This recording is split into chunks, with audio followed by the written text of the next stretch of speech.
Friends, welcome back to our channel. ഇന്ന് നമ്മൾ കാണാൻ പോകുന്നത് ജാസ്ഫർ 2-ന്റെ 8ാമത്തെ എപ്പിസോഡാണ്. എപ്പിസോഡിൻ്റെ സ്റ്റാർട്ടിങ് കാണിക്കുന്നത് സേഹ്യോനാണെങ്കിൽ അവൻ്റെ ചേട്ടൻ്റെ ആ ഒരു ഇയർ ബുക്ക് എടുത്ത് നോക്കുമ്പോഴത്തേക്കും അതിൻ്റെ അകത്ത് തന്നെ ടേയുടെ ചേട്ടൻ്റെ ഫോട്ടോ ഉണ്ടായിരുന്നു. ഇവർ രണ്ടും ഒരുമിച്ചിരിക്കുന്ന മറ്റു കുറച്ച് ഫോട്ടോസൊക്കെ ഉണ്ടായിരുന്നു. അതിങ്ങനെ നോക്കുന്ന സമയത്താണ് അവൻ്റെ ചേട്ടൻ അങ്ങോട്ടേക്ക് വന്നിട്ട് നീ എന്താ ചെയ്യുന്നതെന്ന് അവനോട് ചോദിക്കുന്നത്. സേഹ്യോൻ അപ്പോൾ അവൻ്റെ ചേട്ടനോട് ചോദിക്കുന്നുണ്ട്, ചേട്ടന് ഈ ഒരു പയ്യനെ അറിയാമോ എന്ന്. ആ സമയം അതേ നിനക്കെന്താ പറഞ്ഞിട്ട് കാര്യമെന്ന് ഇങ്ങനെ ചോദിക്കുമ്പോഴത്തേക്കും ചേട്ടൻ അറിയാമോ, ചേട്ടനാണോ ഈ ഒരു പയ്യൻ മരണത്തിന് കാരണം എന്നൊക്കെ ഇങ്ങനെ ചോദിക്കുന്നുണ്ട്. ആ സമയം അത് കേട്ട് ദേഷ്യം വന്ന അവൻ്റെ ചേട്ടനാണെങ്കിൽ വെറുതെ അനാവശ്യം പറയരുത്, നീ പോയി കിടന്ന് ഉറങ്ങാനായിട്ട് പറയുമ്പോഴത്തേക്ക് ഞാൻ ചോദിച്ചതിന് ചേട്ടൻ ഒന്ന് മറുപടി പറയുക, ആ ചേട്ടൻ്റെ പാട്ട് എങ്ങനെയാണ് ചേട്ടൻ്റെ കയ്യിൽ വന്നത്, ഒന്ന് സത്യം തുറന്ന് പറയാനായിട്ട് ആവശ്യപ്പെടുന്നുണ്ട്. ആ സമയം നിങ്ങൾ തമ്മിൽ എന്തെങ്കിലും ബന്ധമുണ്ടോ എന്ന് ഇങ്ങനെ ചോദിക്കുമ്പോഴത്തേക്കും അങ്ങനെയൊന്നും ഇല്ല ചേട്ടൻ ഞാൻ ചോദിച്ചതിന് മറുപടി പറയാനായിട്ട് ആവശ്യപ്പെടുമ്പോഴത്തേക്കും അവൻ്റെ ചേട്ടൻ ആ ഒരു ഫ്ലാഷ് ബാക്ക് സ്റ്റോറിയിലേക്ക് പോകുന്നുണ്ട്. അവൻ്റെ ചേട്ടൻ സ്കൂളിൽ പഠിക്കുന്ന ടൈമിന് ഒരു ദിവസം ഹാളിൽ കൂടെ നടന്നു വരുന്ന ടൈമിലാണ് ടേയുടെ ചേട്ടൻ ഹാനിനെ കാണുന്നത്. കാണുമ്പോൾ തന്നെ അവൻ്റെ ചേട്ടൻ ഇങ്ങനെ നോക്കി നിന്ന് പോകുന്നുണ്ട്. കാരണം ഹാനിനെ കണ്ടപ്പോൾ അവൻ ഭയങ്കര ഫ്രീ ആയിട്ട് എൻജോയ് ചെയ്ത് നടക്കുന്ന ഒരാളെ പോലെയാണ് നമ്മുടെ സേഹ്യോൻ്റെ ചേട്ടന് തോന്നിയത്. പക്ഷേ പിന്നീട് കൂടുതൽ അടുത്തപ്പോഴാണ് മനസ്സിലായത് ആൾ പിയാനോ വായിക്കുന്ന സമയത്തൊഴിച്ച് ബാക്കി എല്ലാ ടൈമിനും ഭയങ്കര ഡിപ്രസ്ഡ് ആയിട്ടാണ് ഇരിക്കുന്നതെന്ന്. അതുകൊണ്ട് തന്നെ സേഹ്യോൻ്റെ ചേട്ടന് ടേയുടെ ചേട്ടൻ ഹാനിനെ എങ്ങനെയെങ്കിലും ഒന്ന് ചിരിപ്പിക്കണം, സന്തോഷിപ്പിക്കണം, അങ്ങനെ ഒരു ആഗ്രഹമൊക്കെ ഉണ്ടായിരുന്നു. സേഹ്യോൻ്റെ ചേട്ടൻ സേജിന് മറ്റാരുടെ തോന്നിയിട്ടില്ലാത്ത ആ ഒരു അറ്റാച്ച്മെൻറ്റും കാര്യങ്ങളെല്ലാം തന്നെ ഹാനിനോട് തോന്നുന്നുണ്ടായിരുന്നു. എപ്പോഴെല്ലാം തന്നെ ഹാൻ ചിരിക്കുന്നോ അപ്പോഴെല്ലാം സേജിന് ഒരു പ്രത്യേക സന്തോഷം ഉള്ളിൽ വരുന്നുണ്ടായിരുന്നു. ഉടനെ തന്നെ അതൊരു ഫീലിങ്സായി മാറി. സേജിന് ഹാനിനോടുള്ള ഫീലിങ്സ് അത് ഒരുപക്ഷെ അപകടമായി തീർന്നേക്കാം, മറ്റാരെങ്കിലും അറിഞ്ഞു കഴിഞ്ഞാൽ അത് ഇവർക്കും പ്രശ്നമായി തീർന്നേക്കാമെന്ന് അവന് നന്നായിട്ട് തന്നെ അറിയായിരുന്നു. എന്നാലും ആ ഒരു ഫീലിങ്സ് അവനെ കൊണ്ട് കൺട്രോൾ ചെയ്യാൻ പറ്റുന്നുണ്ടായിരുന്നില്ല. അങ്ങനെ ഒരു ദിവസം അവർ രണ്ടുപേരും ഒരുമിച്ചിരിക്കുന്ന സമയത്ത് ഹാനാണെങ്കിൽ ഒരു പാട്ട് എഴുതിയിട്ടുണ്ടായിരുന്നു. ആ സമയം സേജൻ ഇതെനിക്ക് വേണ്ടിയിട്ടാണെന്ന് എഴുതിയെന്നൊക്കെ ചോദിക്കുമ്പോൾ അല്ല, ഇത് ഞാൻ എൻ്റെ അനിയന് വേണ്ടിയിട്ട് എഴുതിയതാണെന്നൊക്കെ പറയുന്നുണ്ട്. ആ സമയം എങ്കിൽ പിന്നെ നീ ആ പേരിന് ഒരു ടൈറ്റിൽ കൊടുക്കാനായിട്ട് പറയുമ്പോൾ ഇല്ല അത് വേണ്ട, ഞാൻ ഓരോ തവണ പാടുമ്പോഴും ഓരോ ട്യൂണിങ് ആയിട്ടാണ് വരുന്നതെന്ന് പറയുമ്പോൾ എങ്കിൽ പിന്നെ നീ ഒരിക്കൽ കൂടെ ഒന്ന് പ്ലേ ചെയ്യും, ഞാൻ അതിൻ്റെ മ്യൂസിക് നോട്ടെല്ലാം എഴുതി വെച്ച് തരാമെന്ന് പറയുന്നുണ്ട്. അങ്ങനെ ഹാനാണെങ്കിൽ ആ ഒരു മ്യൂസിക് ഒന്നുകൂടെ പ്ലേ ചെയ്യുന്നതുകൊണ്ട് സേജിനാണെങ്കിൽ അതൊരു മ്യൂസിക് നോട്ടായിട്ട് എഴുതുന്നതുകൊണ്ട് ആ ഒരു നോട്ട് തന്നെയാണ് ഇപ്പം നമ്മുടെ സേഹ്യോൻ്റെ കയ്യിലൊക്കെ ഇരിക്കുന്നത്. എന്നിട്ട് ആ ഒരു നോട്ടിൽ ടൈറ്റിൽ എഴുതാനായിട്ട് സേജിനാണെങ്കിൽ ഹാനിനോട് പറയുന്നുണ്ട്. ഹാൻ അങ്ങനെ ആലോചിച്ചിട്ട് അതിന് ജാസ്ഫർ 2 എന്ന് ഹെഡിങ് കൊടുക്കുന്നുണ്ട്. ആ സമയം അത് കണ്ടിട്ട് ജാസ്ഫർ 2 എന്ന് ചോദിക്കുമ്പോൾ അതെ, ഈ പാട്ട് എൻ്റെ അനിയനും നിനക്കും വേണ്ടിയിട്ടുള്ളതാണെന്ന് ഹാൻ പറയുന്നുണ്ട്. ഉടനെ തന്നെ സേജിന് ഹാനിനോടുള്ള ഫീലിങ്സ് ഹാനിനും തോന്നി തുടങ്ങി. ഹാനാണെങ്കിൽ അതിങ്ങനെ പ്രകടിപ്പിക്കാനായിട്ട് തുടങ്ങുകയും ചെയ്തു. എന്നാൽ ഇവർ രണ്ടുപേരും ഇങ്ങനെ ഇഷ്ടത്തിലാണ്, ഇവർ ഗേ ആണെന്ന് ആരെങ്കിലും മനസ്സിലാക്കി കഴിഞ്ഞാൽ അത് പ്രശ്നമാവും എന്നുള്ളൊരു പേടി സേജിൻ്റെ മനസ്സിലുണ്ടായിരുന്നു. അതുകൊണ്ട് തന്നെ ഹാൻ അവനെ കിസ് ചെയ്യാൻ പോകുന്ന സമയത്ത് സേജിൻ മനഃപൂർവ്വം ഒഴുകി മാറുന്നുണ്ട്. പിന്നീട് അവനെ ഇഗ്നോർ ചെയ്യുകയും ചെയ്യാൻ തുടങ്ങാണ്. അങ്ങനെ ഒരു ദിവസം ഹാനാണെങ്കിൽ സേജിൻ്റെ അടുത്തേക്ക് വന്നിട്ട് നീ എന്തിനാ എന്നെ ഇപ്പോൾ ഇഗ്നോർ ചെയ്യുന്നതെന്നൊക്കെ ഇങ്ങനെ ചോദിക്കുന്നുണ്ട്. ആ സമയം നിനക്ക് എക്സാം അല്ലേ, സോ നീ ബിസി ആയിരിക്കും ഞാൻ കരുതിയെന്ന് പറയുമ്പോൾ അങ്ങനെയൊന്നുമല്ല, എന്തിനാ ഇഗ്നോർ ചെയ്യുന്നത്, നമുക്ക് കണ്ടുകൊടുക്കും എന്താ കാര്യം നന്നായിട്ട് അറിയാമല്ലോ, പിന്നെ എന്താ ഇങ്ങനെയെന്നൊക്കെ ചോദിക്കുമ്പോൾ എനിക്ക് അതിങ്ങനെ കണ്ടിന്യൂ ചെയ്യാനായിട്ട് പറ്റത്തില്ല, എനിക്കങ്ങനെ ഇതുമായിട്ട് മുന്നോട്ട് പോകാൻ തീരെ പറ്റത്തില്ല, നീ നിൻ്റെ കാര്യം നോക്കാനായിട്ട് പറയുന്നുണ്ട്. എന്നാൽ ഹാനാണെങ്കിൽ സേജിൻ നിൽക്കുന്നൊക്കെ പറഞ്ഞിട്ട് അവനെ തടയാനേ നോക്കുന്നുണ്ട്. എന്നാൽ സേജിനാണെങ്കിൽ നീ എൻ്റെ പേര് വിളിക്കാൻ നിർത്താവും, എനിക്ക് ഒരുമാതിരി ആവുന്നു എന്ന് പറയുമ്പോൾ നിനക്കും അങ്ങനെയൊക്കെ തന്നെയല്ലേ ഫീലിങ്സ് ഉണ്ടായിരുന്നതെന്ന് പറയുമ്പോൾ എന്ത് ഫീലിങ്സ്, എനിക്ക് ചെക്കന്മാരെ നല്ല ഇഷ്ടമെന്നും പറഞ്ഞിട്ട് താൻ ഗേ ആണെന്ന് അറിഞ്ഞു കഴിഞ്ഞാൽ മറ്റുള്ളവർ തന്നെ കളിയാക്കും എന്നുള്ള ആ ഒരു നാണക്കേട് ഒഴിവാക്കാനായിട്ട് മനഃപൂർവ്വം ഹാനിനോടുള്ള ഫീലിങ്സ് മറച്ചു വെച്ചിട്ട് അവനാണെങ്കിൽ നീ അങ്ങനെ എന്നെ വിളിക്കരുതെന്നൊക്കെ പറഞ്ഞിട്ട് ഹാനിനെ അവിടെ വിട്ടിട്ട് അവനങ്ങ് പോകുന്നുണ്ട്. പക്ഷേ ഹാനാണെങ്കിൽ പാസ്റ്റിൽ തന്നെ നിൽക്കാനേ ശ്രമിക്കുകയും സേജിൻ ഫ്യൂച്ചറിലേക്ക് കടക്കുകയും ചെയ്തു.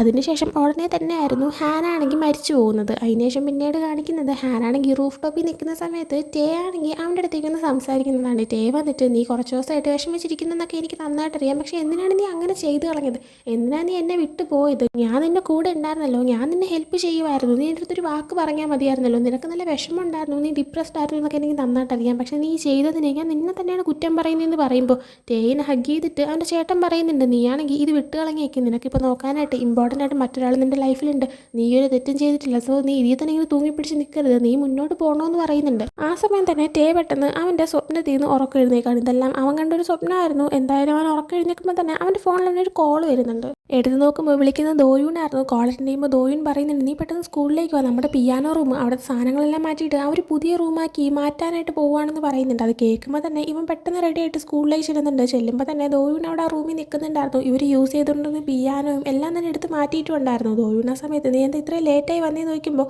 സേഹ്യോൻ വന്നോ, അവൻ എവിടെയെന്ന് ദോയൂനോടൊപ്പം ചോദിക്കുന്നുണ്ട്. ദോയൂൻ അപ്പോൾ എനിക്കറിയത്തില്ല അവൻ വന്നില്ല എന്നെങ്കിലും പറയുമ്പോഴത്തേക്കും അവനിത് കണ്ടു കഴിഞ്ഞാൽ ശരിക്കും വിഷമിക്കുമെന്ന് പറഞ്ഞിട്ട് രണ്ടുപേരും നേരെ ടീച്ചറിനെ മീറ്റ് ചെയ്യാനേ പോകുന്നുണ്ട്. ടീച്ചറിൻ്റെ അടുത്ത് ആ ഒരു പിയാനോ റൂം ഞങ്ങൾ യൂസ് ചെയ്തുകൊണ്ടിരിക്കുമായിരുന്നു എന്ന് പറയുമ്പോൾ ടീച്ചറാണെങ്കിൽ നമ്മളത് മാറ്റിയിട്ട് കൊയർ റൂം ആക്കാനായിട്ട് പോവുകയാണെന്ന് പറയുന്നുണ്ട്. ആ സമയം ടേ ആണെങ്കിൽ സേഹ്യോൻ ഇന്ന് സ്കൂളിലേക്ക് വന്നില്ലേ എന്ന് ഇങ്ങനെ ചോദിക്കുമ്പോൾ സേഹ്യോൻ്റെ പാരൻസ് വിളിച്ചിട്ട് എന്തോ ഇന്ന് റീസൺ ഉണ്ട് വരാൻ പറ്റത്തില്ല എന്ന് പറയും. റീസൺ എൻ്റെ അടുത്ത് കറക്റ്റായിട്ട് പറഞ്ഞില്ല എന്നിങ്ങനെ പറയുമ്പോൾ അവൻ്റെ വീടിൻ്റെ അഡ്രസ്സ് എനിക്കൊന്ന് പറഞ്ഞു തരാമെന്ന് ടേ ചോദിക്കുന്നുണ്ട്. അവനെ വിസിറ്റ് ചെയ്യാനാണെന്ന് ടീച്ചർ ചോദിക്കുമ്പോൾ അതേന്ന് പറയുന്നുണ്ട്. അങ്ങനെ ടീച്ചർ അവന് അഡ്രസ്സ് കൊടുക്കുന്നുണ്ട്. ടേ ഉടനെ അവനെ മീറ്റ് ചെയ്യാൻ വരുന്നുണ്ട്. ആരാന്നൊക്കെ ചോദിക്കുമ്പോഴത്തേക്കും താനാണെങ്കിൽ സേഹ്യോൻ്റെ ഫ്രണ്ടാണെന്ന് പറയുന്നുണ്ട്. അകത്തേക്ക് വിളിക്കുന്നുണ്ട്. അകത്തുണ്ടായിരുന്ന ഇവൻ്റെ ചേട്ടനായിരുന്നു. അങ്ങനെ ചേട്ടനവന് കുടിക്കാനായിട്ട് ചായയൊക്കെ കൊടുക്കുന്നുണ്ട്. രണ്ടുപേരും അങ്ങനെ ഇരുന്ന് സംസാരിക്കുന്ന സമയത്ത് നിങ്ങളുടെ ഒരു നല്ല ക്ലോസ് ഫ്രണ്ട്സ് ആണ്, നീ അവനെ മീറ്റ് ചെയ്യാനൊക്കെ വന്നല്ലോ എന്ന് ഇങ്ങനെ പറയുമ്പോഴത്തേക്കും ജസ്റ്റ് ഒന്ന് അവൻ വരാത്തതുകൊണ്ട് അവൻ അന്വേഷിച്ച് വന്നതാണ്, എന്തോ അവനെ വയ്യെന്നൊക്കെ ചോദിക്കുമ്പോൾ ഇല്ലല്ലോ കുഴപ്പമൊന്നുമില്ല, ജസ്റ്റ് അവൻ എന്തോ പോലെ അത്രേ ഉള്ളൂ, വേറെ പ്രശ്നമൊന്നുമില്ല എന്ന് പറയുന്നുണ്ട്. ടേ ആ സമയം ശരിയെന്നാ ഞാൻ പോവുകയാണെന്ന് പറഞ്ഞിട്ട് എഴുന്നേൽക്കുന്ന സമയത്ത് നിന്റെ പേരെന്താണെന്ന് സേഹ്യോൻ്റെ ചേട്ടൻ സേജിൻ ചോദിക്കുന്നുണ്ട്. ആ സമയം എൻ്റെ പേര് ടേ ആണെന്ന് ഇങ്ങനെ പറയുന്നുണ്ട്. ആ ഫുൾ നെയിം ആയിട്ടാണ് പറയുന്നത്. അത് കേൾക്കുമ്പോൾ തന്നെ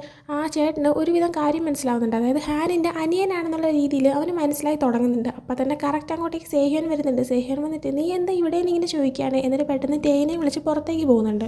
സേഹ്യോൻ ടേൻ്റെ അടുത്ത് നീ എൻ്റെ ചേട്ടൻ്റെ അടുത്ത് എന്തെങ്കിലും പറഞ്ഞു എന്ന് ചോദിക്കുമ്പോൾ ഇല്ല ഞാൻ ഒന്നും പറഞ്ഞില്ല, എന്താ പ്രശ്നമെന്ന് ചോദിക്കുന്നുണ്ട്. ആ സമയം സേഹ്യോനാണെങ്കിൽ നീ എന്തിനാ ഇപ്പം എൻ്റെ വീട്ടിലോട്ട് വന്നതെന്ന് ചോദിക്കുന്നുണ്ട്. ആ സമയം എന്താ എനിക്ക് വരാൻ പാടില്ല എന്ന് പറയുമ്പോഴത്തേക്കും അല്ല നീ വരേണ്ട ആവശ്യമില്ലായിരുന്നു എന്ന് പറയുന്നുണ്ട്. ആ സമയം തന്നെ നീ സ്കൂളിലോട്ട് വരാത്തതുകൊണ്ടാണ് ഞാൻ നിന്നെ അന്വേഷിച്ചത്, മറ്റൊന്നും കൊണ്ടല്ല എന്നിങ്ങനെ പറയുമ്പോഴത്തേക്കും നമുക്ക് ബ്രേക്കപ്പ് ആവാതെ സേഹ്യോൻ പറയുന്നുണ്ട്. ആ സമയം ടേ ആണെങ്കിൽ എന്താ റീസൺ എന്ന് ചോദിക്കുമ്പോഴത്തേക്കും പ്രത്യേകിച്ച് റീസണൊന്നും ഇല്ല, ഇത് ശരിയാവുമെന്ന് എനിക്ക് തോന്നുന്നില്ല എന്ന് പറയുന്നുണ്ട്. ആ സമയം ടേ ആണെങ്കിൽ റീസണെങ്കിലും പറഞ്ഞിട്ടോ എന്താ പ്രശ്നം, ഞാൻ എന്തെങ്കിലും ചെയ്തു എന്ന് ചോദിക്കുമ്പോൾ നീ ഒന്നും ചെയ്തില്ല, എനിക്കിപ്പോൾ നിന്നെ ഇഷ്ടമല്ല അത്ര തന്നെ പറയുമ്പോഴത്തേക്കും അതുകൊണ്ടാണ് നീ ഇങ്ങനെ ബ്രേക്കപ്പ് ആവുന്നതെന്ന് ചോദിക്കുന്നുണ്ട്. ആ സമയം അവൻ പറയുന്നുണ്ട് ശരിയാണ് അതുകൊണ്ടാണ് ബ്രേക്കപ്പ് ആവുന്നത്, അല്ലെങ്കിലും ഇത് നേരെയല്ല പൊക്കോണ്ടിരുന്നത്, സോ നീ പോവാൻ നോക്ക്. ഞാനാണെങ്കിൽ പിന്നെ സ്കൂളിൽ വരുന്ന പഠിത്തം നിർത്തി, ഞാൻ മുമ്പത്തെ പോലെ തന്നെ വീട്ടിൽ നിന്ന് പഠിക്കാനായിട്ട് ഡിസൈഡ് ചെയ്തു, ഞാൻ എൻ്റെ അച്ഛൻ്റെ അടുത്തും പറഞ്ഞു എന്നൊക്കെ അറിയിച്ചിട്ട് അവൻ തിരിച്ച് കയറിപ്പോവാനായി തുടങ്ങുന്നുണ്ട്. എന്നാൽ ടേ അവന് തടയുന്നുണ്ട്. എന്നാൽ സേഹ്യോനാണെങ്കിൽ നീ പോവാൻ നോക്കെന്ന് പറഞ്ഞിട്ട് തിരിച്ച് വീണ്ടും കയറി പോവുകയാണ്. സേഹ്യോൻ തിരിച്ച് വീടിൻ്റെ അകത്തേക്ക് കയറി വരുമ്പോൾ അവൻ്റെ ചേട്ടൻ അവനെ വെയിറ്റ് ചെയ്ത് നിൽക്കുന്നുണ്ടായിരുന്നു. അവൻ വരുമ്പോൾ തന്നെ അവൻ്റെ ചേട്ടൻ ചോദിക്കുന്നുണ്ട് ഈ ടേ എന്ന് പറയുന്നത് ഹാനിൻ്റെ ബ്രദറാണോന്ന്. ആ സമയം അവന് സത്യം അറിയെങ്കിലും എനിക്കറിയാൻ പാടില്ല എന്ന് പറഞ്ഞിട്ട് അവൻ ദേഷ്യത്തിൽ തന്നെ അകത്തേക്ക് കയറി പോകുന്നുണ്ട്.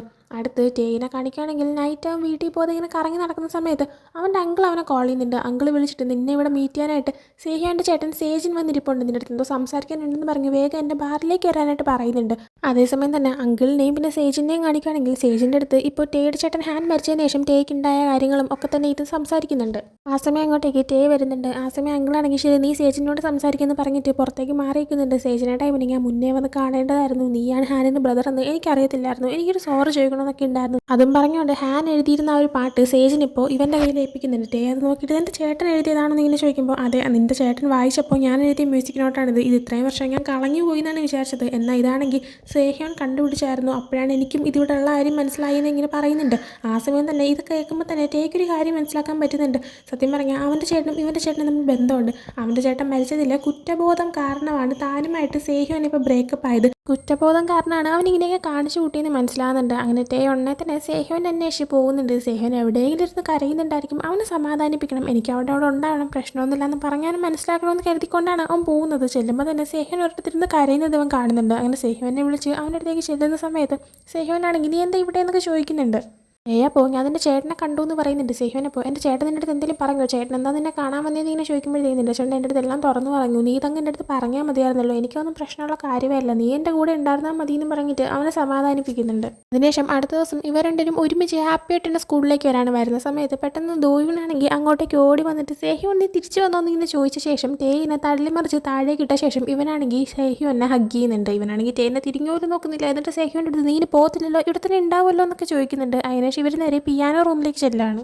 പിയാനോ റൂമിൽ ചെല്ലുമ്പോൾ അവിടെ പിയാനോ ഇല്ല, എല്ലാം മാറ്റി എന്നറിയുന്ന സമയത്ത് സേഹ്യോന് സങ്കടമാവുന്നുണ്ട്. ആ സമയം ദോയുനാണെങ്കിൽ എനിക്കല്ലെങ്കിൽ ഈ റൂം ഇഷ്ടമല്ലായിരുന്നു, ഒരുമാതിരി പ്രേതാലയം പോലെ ആയിരുന്നു എന്ന് പറയുമ്പോഴത്തേക്കും അവനെ ടേയും പിന്നെ സേഹ്യോനും കൂടെ തുറച്ചു നോക്കുന്നുണ്ട്. ആ സമയം ഞാൻ അങ്ങനെയല്ല ഉദ്ദേശിച്ചത്, ഇനിയിപ്പോൾ നമുക്ക് പുതിയ റൂം കിട്ടുമല്ലോ അതല്ലേ കുറച്ചുകൂടെ നല്ലതെന്ന് പറയുമ്പോഴത്തേക്കും പക്ഷേ എനിക്ക് ഈ പിയാനോ ഭയങ്കര ഇഷ്ടമായിരുന്നു എന്ന് സേഹ്യോൻ പറയുന്നുണ്ട്. ദോയിനപ്പോൾ സോറി ബ്രോ ഞാൻ അറിഞ്ഞില്ല എന്നൊക്കെ പറയുന്നുണ്ട്. ആ സമയം ടേ ആണെങ്കിൽ നമുക്ക് പ്രാക്ടീസ് ചെയ്യാൻ വേറെ ഏതെങ്കിലും റൂം കണ്ടുപിടിക്കാമെന്ന് പറയുന്നുണ്ട്. ഉടനെ തന്നെ അവർക്കൊരു സ്ഥലം കിട്ടുന്നുണ്ട്. അത് ടേയുടെ അങ്കിളുടെ ഒരു ഏരിയ ആയിരുന്നു. അവർ നൈറ്റ് ഓപ്പൺ ചെയ്തൊരു ബാർ പോലത്തെ സ്ഥലമാണ്. പക്ഷേ ആ സമയത്തല്ലാതെ ബാക്കി എപ്പോഴും പ്രാക്ടീസ് ചെയ്തോളാനായിട്ട് ഇവരുടെ അടുത്ത് പറയുന്നുണ്ട്. അങ്ങനെ ടേ അങ്കിളിനോട് താങ്ക് യു എന്നൊക്കെ പറയാണ്. അതിനുശേഷം പ്രാക്ടീസ് ചെയ്യുന്നതിൻ്റെ ഡിസ്കഷനൊക്കെ നടത്തുന്നുണ്ട്.